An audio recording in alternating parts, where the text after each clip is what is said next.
نہایت ہی سرسبز و شاداب شہر، جہاں ہر قسم کا اناج اور ہر طرح کے پھل اور میوے پیدا ہوتے تھے، وہاں کے باشندوں نے ایسا کون سا جرم کیا کہ پوری بستی کو اللہ تعالیٰ نے الٹ پلٹ کر دیا۔ اللہ اللہ اللہ اللہ۔ اعوذ باللہ من الشیطان الرجیم، بسم اللہ الرحمن الرحیم۔ ناظرین و سامعین، السلام علیکم ورحمۃ اللہ وبرکاتہ۔ ناظرین، یہ شہر جس کو اللہ تبارک و تعالی نے الٹ پلٹ کر دیا، یہ حضرت لوط علیہ السلام کا شہر صدوم ہے، جو ملک شام کا ایک شہر ہے۔ حضرت لوط علیہ السلام حضرت ابراہیم علیہ السلام کے بھتیجے ہیں۔ یہ لوگ عراق کے شہر بابل کے باشندے تھے۔ پھر حضرت ابراہیم علیہ السلام وہاں سے ہجرت کر کے فلسطین تشریف لے گئے، اور حضرت لوط علیہ السلام ملک شام کے ایک شہر اردن میں مقیم ہو گئے، اور اللہ تعالیٰ نے آپ کو نبوت عطا فرما کر صدوم والوں کی ہدایت کے لیے بھیج دیا۔ اگر بات کی جائے شہر صدوم کی، تو شہر صدوم کی بستیاں بہت آباد اور نہایت سرسبز و شاداب تھیں، اور ہر طرح کے اناج اور قسم قسم کے پھل اور میوے بکثرت وہاں پیدا ہوتے تھے۔ شہر کی خوشحالی کی وجہ سے اکثر جا بجا کے لوگ مہمان بن کر ان آبادیوں میں آیا کرتے تھے، اور شہر کے لوگوں کو ان کی مہمان نوازی کا بار اٹھانا پڑتا تھا۔ اس لیے اس شہر کے لوگ مہمانوں کی آمد سے بہت زیادہ تنگ ہو چکے تھے، مگر مہمانوں کو روکنے اور بھگانے کی کوئی صورت نظر ہی نہیں آ رہی تھی۔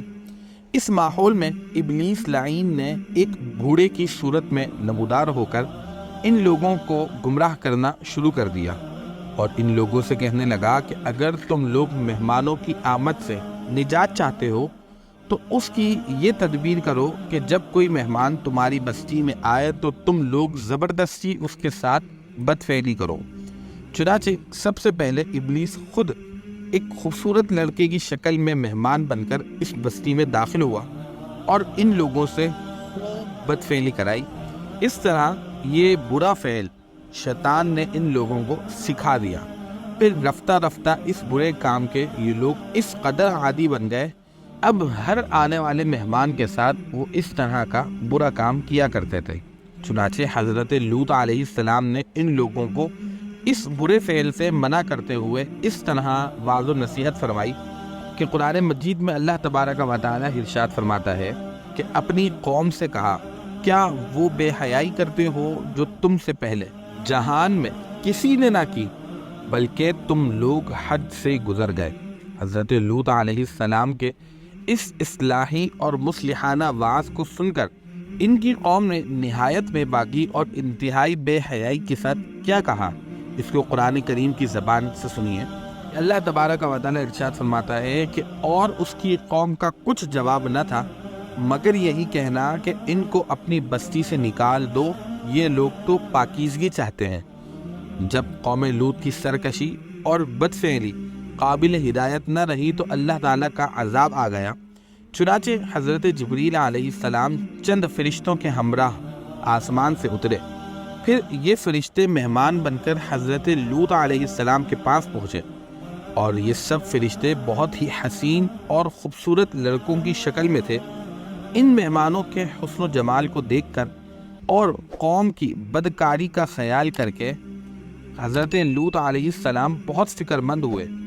تھوڑی دیر بعد قوم کے بدفعلوں نے حضرت لوط علیہ السلام کے گھر کا محاصرہ کر لیا، اور ان مہمانوں کے ساتھ بدفعلی کے ارادے سے دیوار پر چڑھنے لگے۔ حضرت لوط علیہ السلام نے نہایت دل سوزی کے ساتھ ان لوگوں کو سمجھانا اور اس برے کام سے منع کرنا شروع کر دیا، مگر یہ بدفعل اور سرکش قوم اپنے بیہودہ جواب اور برے اقدام سے باز نہ آئی، تو آپ اپنی تنہائی اور مہمانوں کے ساتھ رسوائی سے تنگ ہو کر غمگین اور رنجیدہ ہو گئے۔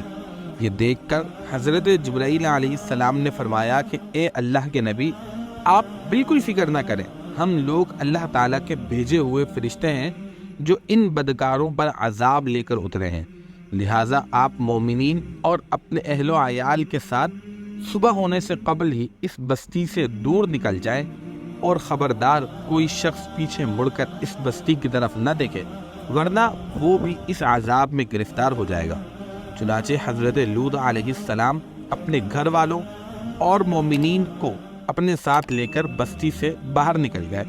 پھر حضرت جبرائیل علیہ السلام اس شہر کے 5 بستیوں کو اپنے پروں پر اٹھا کر آسمان کی طرف بلند ہوئے اور کچھ اوپر جا کر ان بستیوں کو الٹ دیا، اور یہ آبادیاں زمین پر گر کر چکنا چور ہو کر زمین پر بکھر گئیں۔